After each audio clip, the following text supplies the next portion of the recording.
Coop here. Figured I'd bring you along with me. I mean, this forge is just a little loud, and now that it's getting red in there, you can't hardly see the swirling action too much now.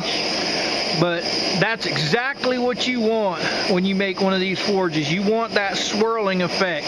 That way it heats the whole chamber.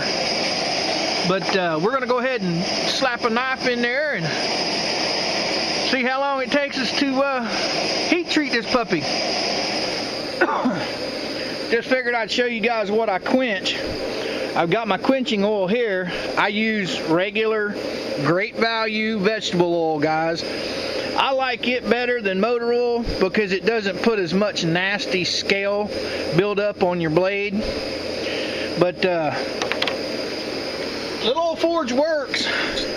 I did this thing today. Of course, I didn't quench it in oil. I quenched it in ice cold water and it broke on me, which I kind of expected, but this was an old beater knife I had. But this is what I'm going to use to heat my oil up. So you guys hang on with me and we'll put this puppy in the forge and get her heated up.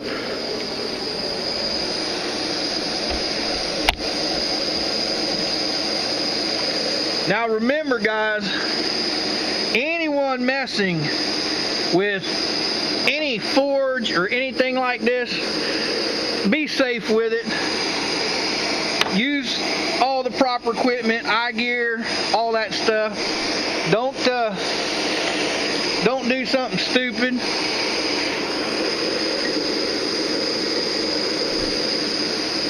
You always want to take your time with this stuff.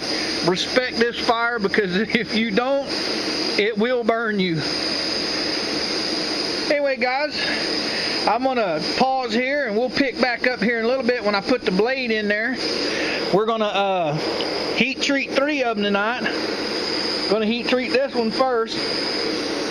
Then we're going to heat treat the other 2. And the way I heat treat is I'll heat treat this one in the forge. And when it gets to the right temperature, I'll check it with my magnet. And then I'll quench it in the oil. Well then, as you can see, I've got a wire right there. I hang my knife. Once I quench it, I pull it back out with my tongs and I stick that wire through the hole in my tang, and I just let it sit there and finish cooling in the oil. And then while this one's cooling, I'll have another one in the forge going.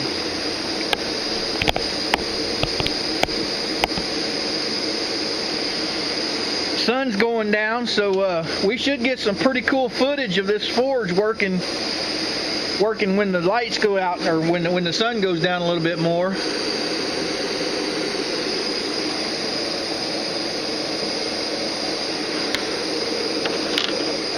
Alright guys, we're going to go ahead and get this hunk of steel out of here and go ahead and warm up our oil. As you guys can see, she's red.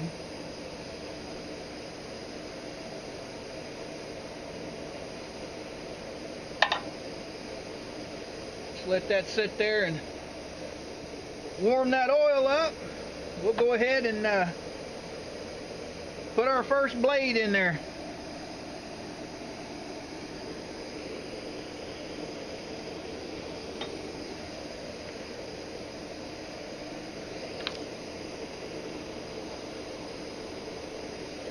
There we go. Put the brick back in front of it.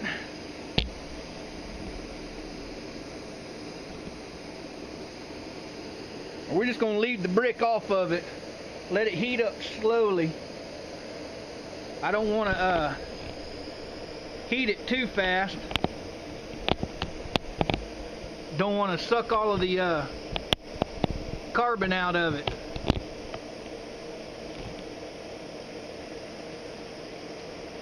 So we'll just let you guys watch it.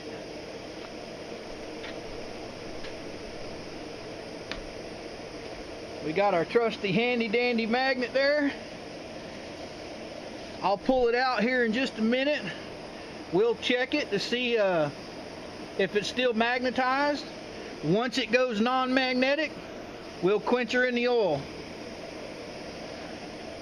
But this little old setup is a whole lot easier and just a lot nicer to use than it is the charcoal. You don't have nearly the mess to clean up on it. Like, here's a piece of that knife that I broke today. I mean, this stuff here, it'll just come off pretty easy.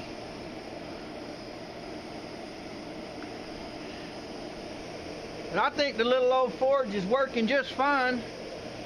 I'm gonna try and make a video here soon showing you guys how to make these. They're really simple, really easy. The only hard thing is finding the bricks. Once you find the bricks, it's all downhill after that. I found the bricks locally, but you can buy them on eBay. They're refinery bricks. They're really soft. If you go to the brick yard and ask them for fireplace bricks, the bricks they give you are really hard, really heavy, and yes, they're fire resistant, but they don't work the same. And you are going to have a devil of a time trying to carve out that hole.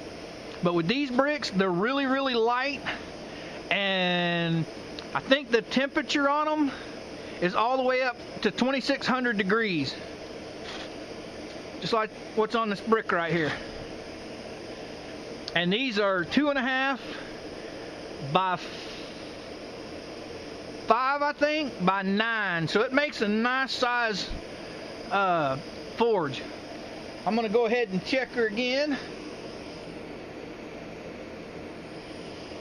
Oh, she's starting to heat. Still ain't ready.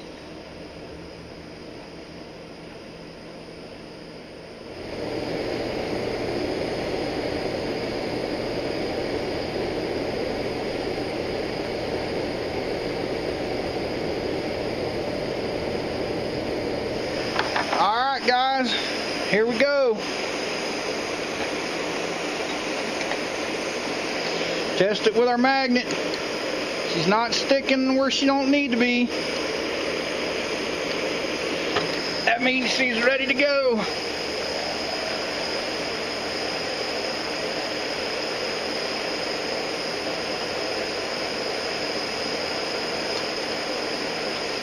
Let it swirl around for a minute. Then I'll take my little peg here, put it through the hole on the handle.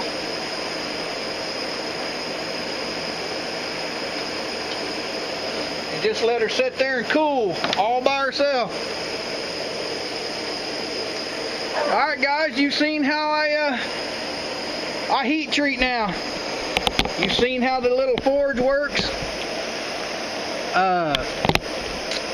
From the way I was taught by all the guys who's taught me over the years, with 1095 steel, when you heat it up to where it's not non-magnetic, it's going to be between 57 and 60 Rockwell, somewhere around in there, which between 57 and 59 is where I like it, because that way it's still easy enough to sharpen when you're out in the field. Anyway guys, if you want to put your comments and questions down below, I'll be more than happy to answer anything you post. I appreciate your support. Appreciate you taking the time to watch my videos. It means a lot to me. You guys all know we've got the Facebook page up and going, along with Twitter, Google+, Pinterest, and Instagram. Links for those all down below, guys. And with all that being said, my friends, old Coop's pretty much going to say, Coop out.